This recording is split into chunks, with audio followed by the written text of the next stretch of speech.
Hello dear friends, welcome to our channel. आज से हम शुरू करने वाले हैं चैप्टर नंबर 2, जिसका नाम है एक्सपोर्ट डिस्ट्रीब्यूशन एंड प्रमोशन। हम पढ़ रहे हैं TY BCom का एक्सपोर्ट मार्केटिंग सब्जेक्ट। ठीक है, चैप्टर नंबर 1 ऑलरेडी हमने ख़त्म कर लिया, जहाँ पे हमने पढ़ा प्रोडक्ट प्लानिंग के बारे में। ठीक है, सबसे शुरुआती चीज़ प्रोडक्ट प्लानिंग में क्या क्या चीज़ें होंगी एंड प्राइसिंग डिसीजन के बारे में पढ़ा। ठीक है, अभी उससे थोड़ा आगे बढ़ते हैं एंड अभी हम आते हैं एक्सपोर्ट डिस्ट्रीब्यूशन एंड प्रमोशन के बारे में कि चलो हमने प्राइसेस भी सोच लिए हैं, हमारे प्रोडक्ट के क्या क्या हम चार्ज करेंगे, सारी चीज़ें हमने सोच ली है। ठीक है, डिसीजन हो गया। अभी हम आगे सोचेंगे कि हम किस तरीके से डिस्ट्रीब्यूशन करने जा रहे हैं एंड किस तरीके से हम हमारे प्रोडक्ट को प्रमोट करेंगे। ठीक है, सो अभी चलिए, अभी इससे पहले हम सबसे पहले देखते हैं कि इस चैप्टर में हमें क्या क्या टॉपिक्स देखने हैं। सबसे पहला डिस्ट्रीब्यूशन की बात करें, डिस्ट्रीब्यूशन इन एक्सपोर्ट मार्केटिंग। वहाँ पे टॉपिक्स होंगे factors influencing distribution channel, next is direct exporting channel, indirect exporting channel के बारे में पढ़ेंगे एंड फिर हमें डिस्टिंग्विश बिटवीन करना है direct exporting versus indirect exporting channels. उसके बाद हमें एक टॉपिक करना है जिसका नाम है लॉजिस्टिक्स इन एक्सपोर्ट मार्केटिंग। बहुत इम्पॉर्टेंट होता है लॉजिस्टिक्स। उसके कंपोनेंट्स क्या क्या होंगे, components of logistics। next is selection criteria of modes of transport and उसके बाद आने वाला है need for insurance, इंश्योरेंस की ज़रूरत क्यों है, वो सारी चीज़ें इन डिटेल करेंगे। और अब उसके बाद देखना है हमें promotion in export marketing. Promotion में आने वाला है sales promotion techniques in exports, क्या क्या टेक्निक्स होती है सेल्स प्रमोशन की। Next is importance of trade fairs and exhibition. अभी ट्रेड फेयर्स एंड एग्जीबिशंस का इम्पोर्टेंस एक्सपोर्ट मार्केटिंग में थोड़ा ज़्यादा है। Next is benefits of personal selling, next is essentials of advertising. ये इंडिविजुअल सारे टॉपिक्स हम करेंगे इस चैप्टर में।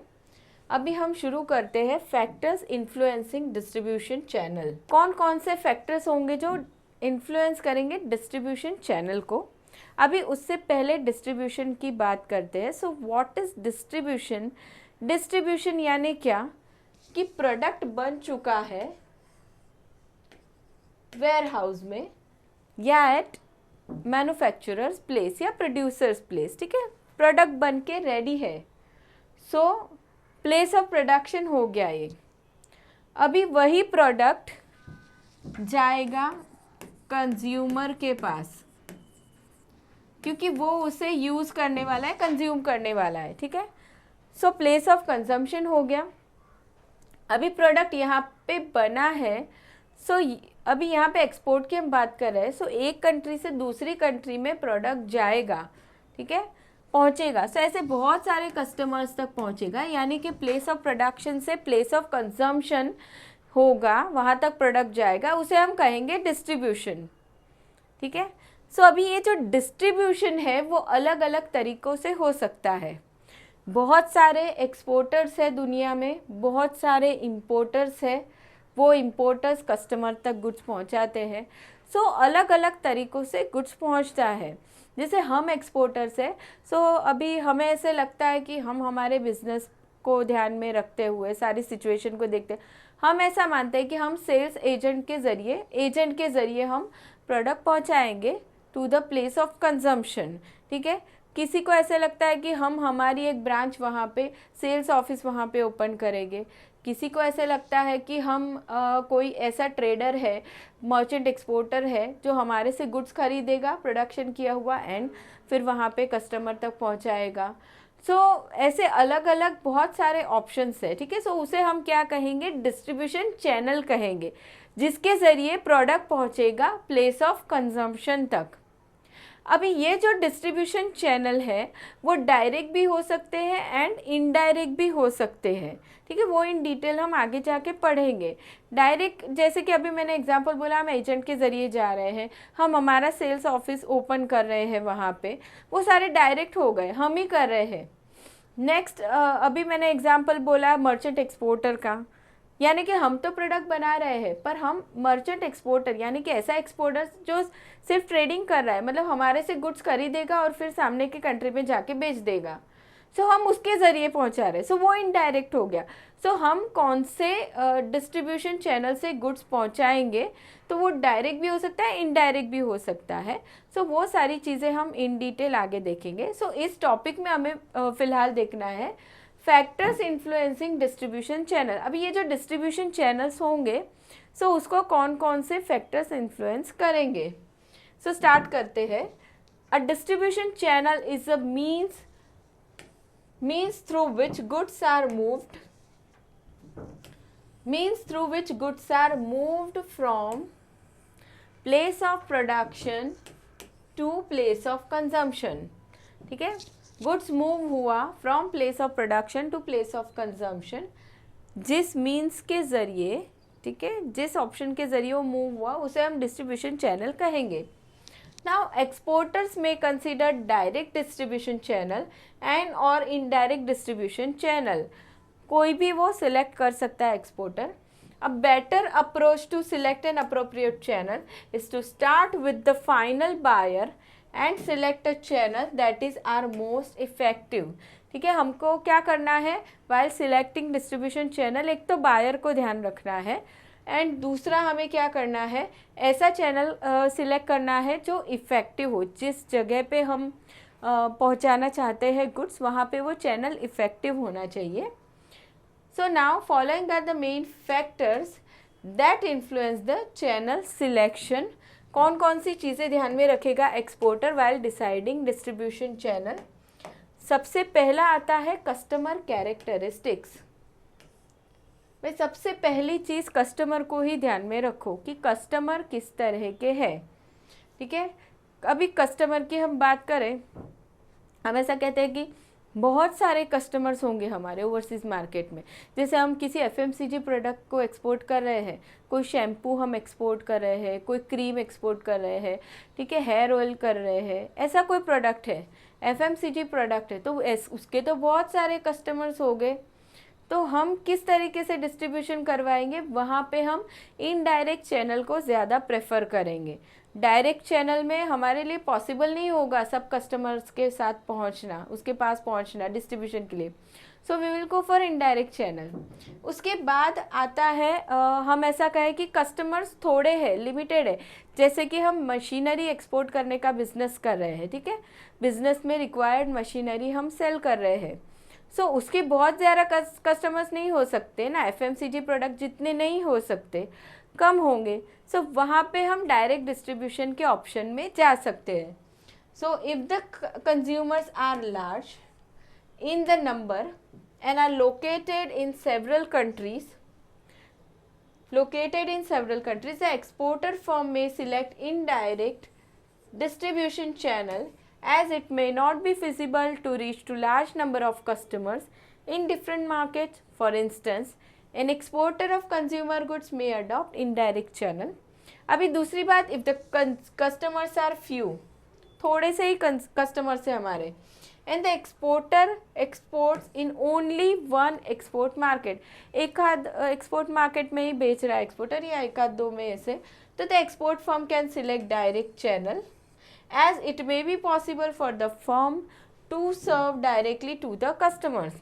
For instance, if an exporter caters a few industrial buyers in few export markets, exporter may select direct exporting channel। ठीक है, अभी next देखते हैं, कस्टमर को हमें ध्यान में रखना होगा। दूसरा, प्रोडक्ट कैरेक्टरिस्टिक्स। अभी तुम्हारा प्रोडक्ट कैसा है, ठीक है, उस पर भी हम सोचेंगे कि हम डायरेक्ट डिस्ट्रीब्यूशन में जाएंगे कि इनडायरेक्ट में जाएंगे। सो प्रोडक्ट कैरेक्टरिस्टिक यानी क्या, it includes product class, product features like durability, shape, size, design etcetera. ठीक है, प्रोडक्ट हम ऐसे कहे कि बहुत जल्दी पेरिशेबल प्रोडक्ट है, जल्दी से ख़राब होने वाला है, तो हम डायरेक्ट डिस्ट्रीब्यूशन में नहीं जा सकते, बहुत टाइम लगेगा, प्रोडक्ट ख़राब हो जाएगा। सो इनडायरेक्ट डिस्ट्रीब्यूशन चैनल में जाएंगे। सो प्रोडक्ट ड्यूरेबल है तो हम डायरेक्ट डिस्ट्रीब्यूशन चैनल में जा सकते हैं।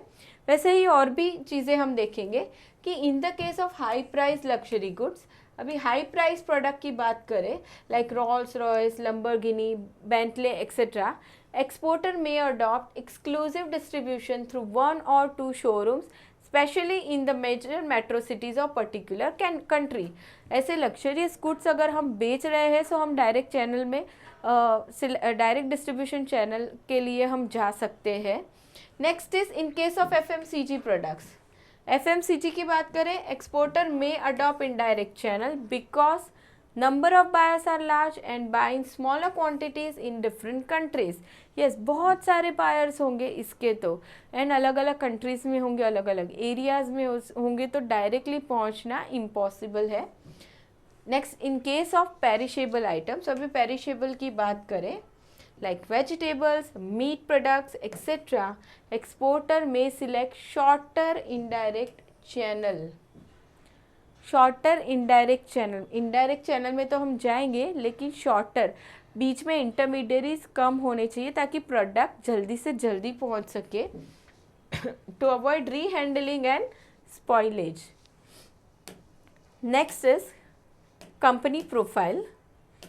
अभी कंपनी प्रोफाइल, कंपनी का कितना नाम है मार्केट में, कितने रिसोर्सेस है उसके पास, उस पर भी डिपेंड करेगा कि कौन सा डिस्ट्रीब्यूशन चैनल सिलेक्ट किया जा रहा है.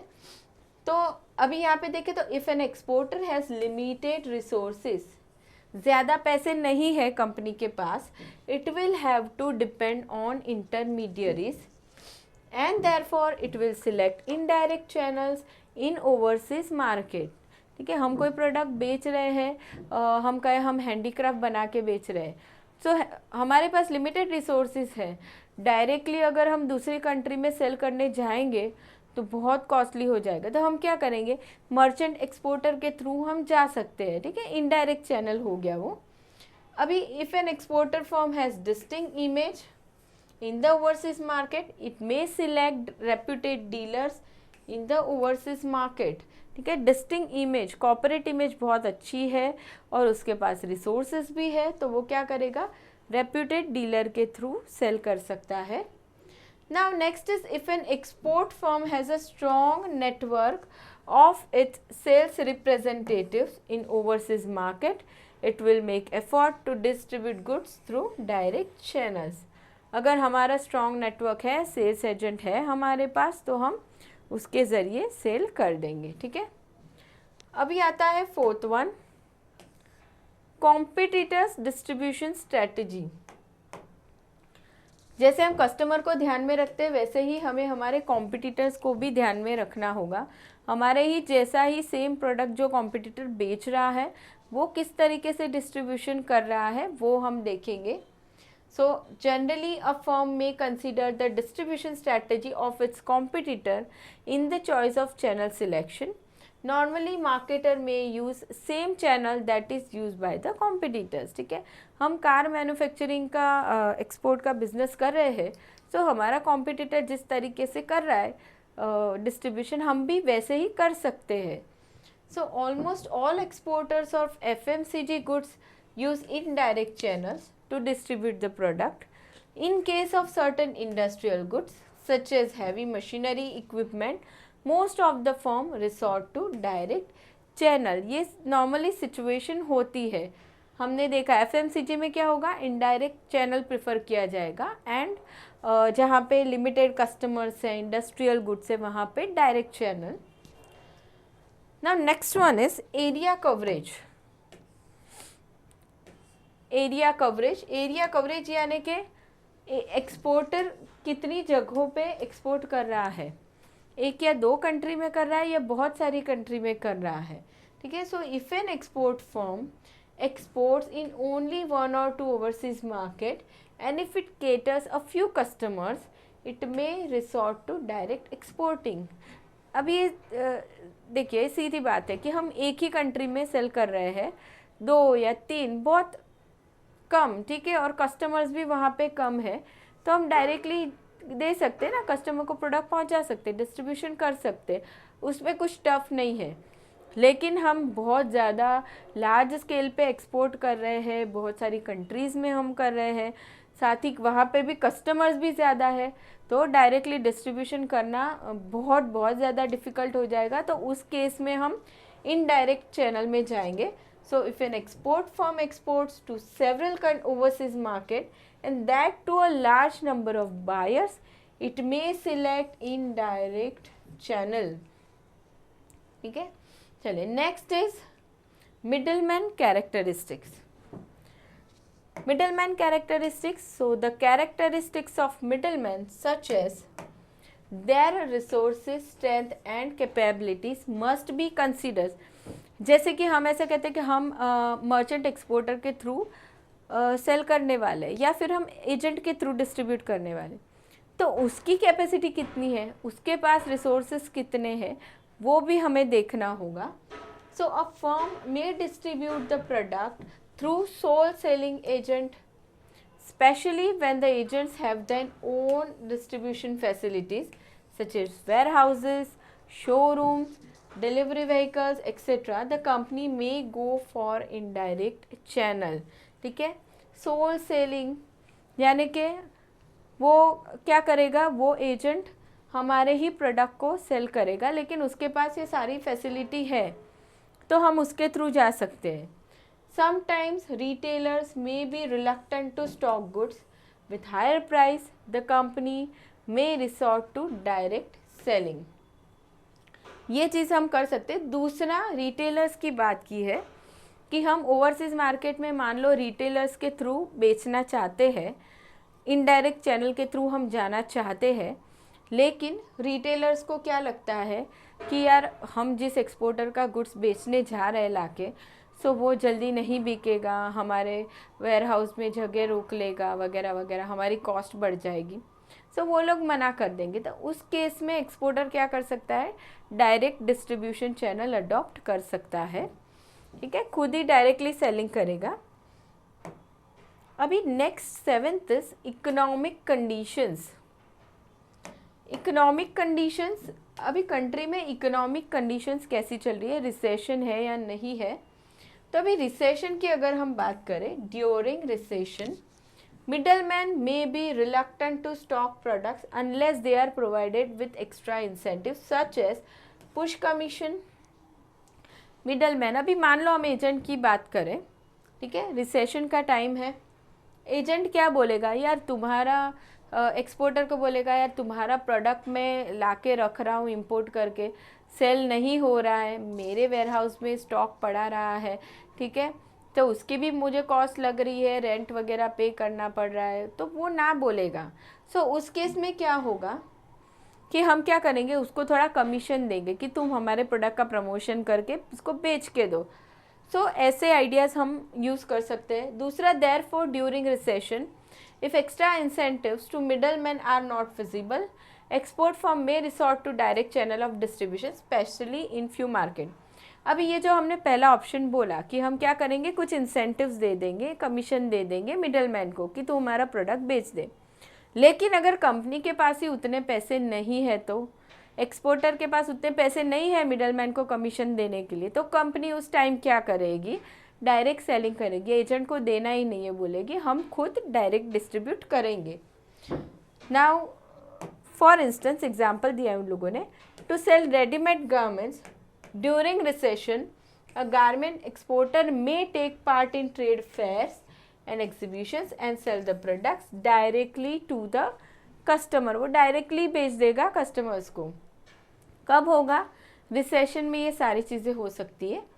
Next is technological factor. The technological factor also influence channel selection.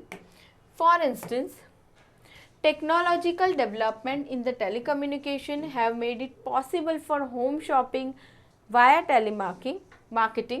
Also, internet has made it possible for customers to place direct orders online, thereby eliminating the need for intermediaries.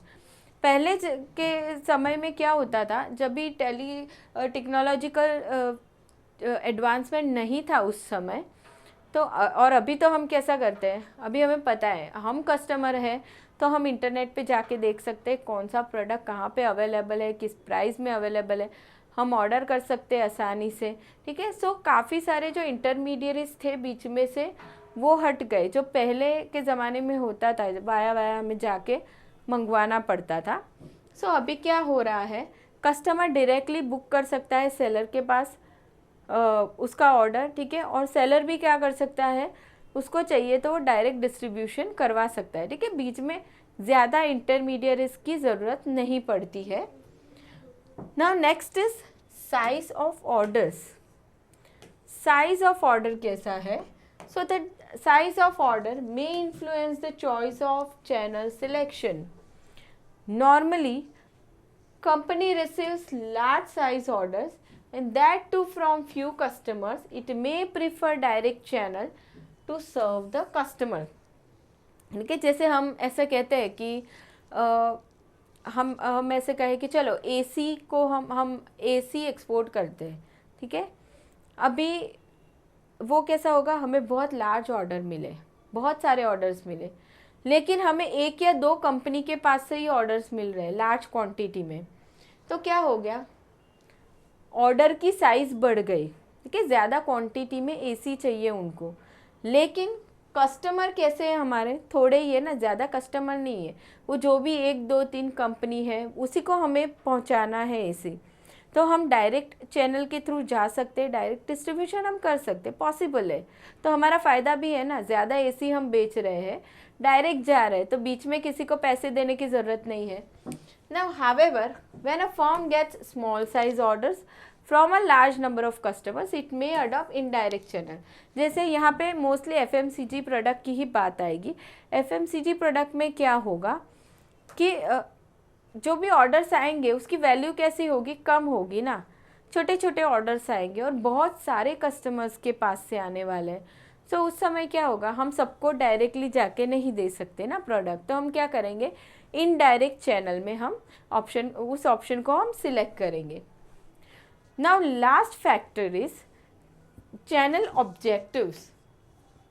Channel objective. Now the channel objectives have a direct influence on the choice of distribution channel. For instance, a firm may want to maintain close contact with its ultimate customers. It may adopt direct channel. Also, if the firm wants to deliver goods quickly to the customer, it may adopt direct channel. However, if the channel objective is wider market coverage, it may adopt indirect channel, ठीक है, channel objective यानी कि exporter का या company का क्या attitude है channel selection के पीछे, वो यहाँ पे देखा जाएगा। जैसे यहाँ पे उन लोगों ने कहा है कि ज़्यादा लार्ज मार्केट कवर करना है तो तुम इनडायरेक्ट चैनल सिलेक्ट करो, कस्टमर के साथ कांटेक्ट बना के रखना है अच्छे से तो डायरेक्ट चैनल में जाओ। सो कंपनी की थिंकिंग क्या है, क्या ऑब्जेक्टिव है, उसके बेस पे कंपनी चैनल सिलेक्शन करेगी, ठीक है। सो यहाँ पे हमने क्या देखा, फैक्टर्स देखे जो इन्फ्लुएंस करते हैं for selection of distribution channel, ठीक है। सो ये टॉपिक यहाँ पे ओवर हो गया स्टूडेंट। नेक्स्ट लेक्चर में हम शुरू करेंगे डायरेक्ट एक्सपोर्टिंग के बारे में, ठीक है। सो यहाँ पे हम डायरेक्ट डिस्ट्रीब्यूशन चैनल्स के बारे में पढ़ेंगे। सो मिलते हैं वहाँ पे। Bye everyone, thank you so much.